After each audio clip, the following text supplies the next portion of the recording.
Vince Tringali is a legend in the Bay Area, and someone should make a movie about him. He's football's version of Forrest Gump. Vince's film would not be a drama, but a documentary.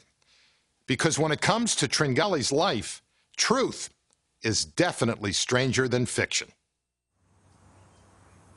Recently in San Francisco, a banquet was held at St. Ignatius High School. The man of the hour was a former football coach. Most of them haven't changed that much. His name is Vince Tringali. It's the hair that throws you off. And to say that he had an impact on his players' lives would be an understatement. Where is Elon? Elon's he's been a monk for 30 years. You drove him into the... I drove him into being Buddhist monk. He drove him into isolation for 30 years. During the 1960s, some of the most famous names in Bay Area high school football played either for or against Tringali's powerhouse St. Ignatius Wildcats. They were our big rivals. I went to a public high school. Vince Tringali was one of the true characters, really, in high school coaching ever in San Francisco. And I was a high school coach out there, too, so I knew Vince and the football clinics and all, but he was sort of the guru. He was sort of the high school football coach at that time. The thing you remember about Vince Tringali is energy. He was just oozing with personality. His biggest trait was to getting the most out of you. He challenged you all the time. He'd say, Gil, is that as fast as you can run? He said, why don't someone else get in there and show me how to run? I said, baloney, I'm going to show you how to run. He made football fun, and he was a winner. He and we expected to win. That was just part of playing ball at SI and part of being on Vince Tringali's team. When you've had the opportunity to be around someone like Vince Tringali, it's something that you just don't forget. It made you feel like you could do anything that you wanted to do. Vince had passion to be a coach. You guys are successful because you have passion for what you do, and you go to work ready to put in a full day's work. That man taught us how to do that. I learned from you. Before he became their coach, Tringali was himself a member of one of the most famous college football teams of all time, the 1951 University of San Francisco Dons. In 1950, I went to USF at the end of spring practice. They cut me. And because I played the ukulele, I was a clown. My best friend went up to the coach and said, you can't cut him because he makes everybody happy. So I was left on the team as a clown. At their off-site training camp in 1950, Tringali not only made everyone grin, he earned the last laugh. When we came back to San Francisco, the clowns started. And I never left for 2 years. I played defense for 2 years. Of course, I had Gino Marchetti on my left, Bob St. Clair on my right. So I was pretty well covered. Both Gino Marchetti and Bob St. Clair would end up in the Pro Football Hall of Fame, as would the team's star, halfback Ollie Matson. A fourth Hall of Famer emerged from the Sports Information Office. Well, Pete Rozelle was the SID. Apparently, Pete knew what we had. In fact, I think he rode the success of that team into what he became. And he became a great commissioner. 4 NFL Hall of Famers, all for one team. Unheard of. Though built of legends, what made the team legendary was a game they didn't play. In 1951, the Dons finished the regular season with a perfect 9-0 record. There was talk of an invitation to play Georgia Tech in the Orange Bowl, a game that would have national championship implications. The invitation came, but not everyone was included. It's my understanding that they invited us, but they said you have to leave the 2 black guys at home. Well, as soon as we heard that, we don't go, don't stuff it, really. We wouldn't have gone. We didn't want to sacrifice our integrity for glory. Nobody at the time thought it was a big deal because it's just the way we felt. Tringali graduated from USF and in 1959 was hired as a history teacher and football coach at St. Ignatius Prep. At clinics, he ran into other area coaches, like Hillsdale High's Dick Vermeil. He would take notes. Whatever any coach said at the clinic, he would take notes and diagram, etc. And he'd put them in a book and he'd sell them to you for $3. So you didn't have to sit there and take notes, you could listen. But in the interim, he's like a big computer. All all this information he's getting from all these top coaches all over the country. Hey, Bryant, this, that, what they do, how they do it, this drill, how we solve this problem, just absorbing it all. And I really think that's what had helped him immensely. Like Vermeil, Tringali was a sponge, absorbing his surroundings. In 1964, he spotted an opposing player named O.J. Simpson and set him on a path to the University of Southern California, where Tringali had ties to the coaching staff.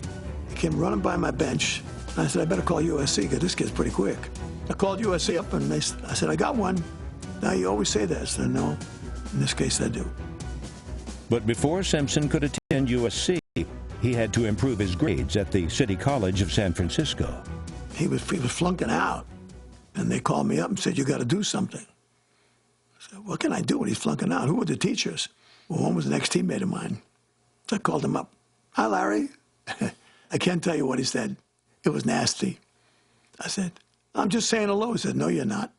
Well, we ended up in a room. And there was one teacher, OJ, myself, and a coach from USC. And he said, you didn't even come to class. You embarrassed us.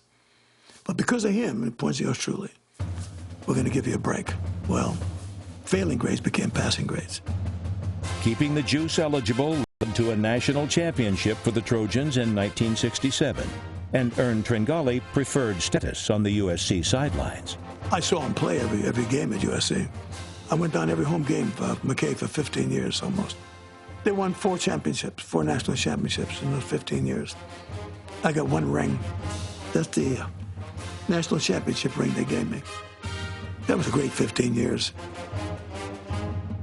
I was a white mouse, sitting in a corner, watching greatness happen all around me. Still on his feet at midfield to the 45-40. Simpson was the first of many Bay Area players Tringali would guide toward USC. Another was the quarterback at arch-rival Lincoln High, Mike Holmgren. When I was playing high school football, we played them on Thanksgiving Day a couple times, which was the championship game, and Vince was the coach, and I know he wanted to come break my legs. I'm sure he told those guys to kill me all the time. I tried to kill Holmgren, but that's a figure of speech. I didn't want to kill him. I just wanted to put him out of the game. Holmgren survived Tringali's tough guy tactics and got in a few shots of his own. Later, Tringali would become one of Holmgren's most ardent admirers. Well, he was 6'5", he could throw like the wind. Tough, good, honest. He's one of the people I'm really proud of. As a pro coach, Holmgren would hire one of Tringali's former players to be his offensive coordinator, Gil Haskell, St. Ignatius class of 1962. Vince ran the ball. He was a runner. He was an inside runner, and I am. I learned it here from him. That's something that I really learned from him, is how to run the ball. In 2005, with Holmgren and Haskell designing the plays, Seahawks running back Sean Alexander led the NFL in rushing and set an NFL record with 28 touchdowns. 28 touchdowns this season. His name goes into the NFL record books. Clearing the way for Alexander was a unit coached by another of Tringali's players. And the offensive linemen are shredding him right now. Let's go. Offensive line coach Bill Laveroni. Come on, let's go. Go get him. Let's go get there. Let's go. I work at Seattle with Gil Haskell and Mike Holmgren. And I can't tell you how many nights, late at night, we would sit around the staff room, Gil and myself and Mike, and we talk about all the good times we had at St. Ignatius with Vince. To this day, as a coach, coaching the offensive line at Seattle Seahawks, I talk about getting off the ball, how important that is. Vince is telling us about getting off the ball. If these guys could only have seen Vince getting the track pistol out, Vince is saying, I'm going to get that damn track pistol, I'm going to stick it right by your if you don't get off the ball. And I told these guys the story, and they looked at me and they said, who is this guy, coach?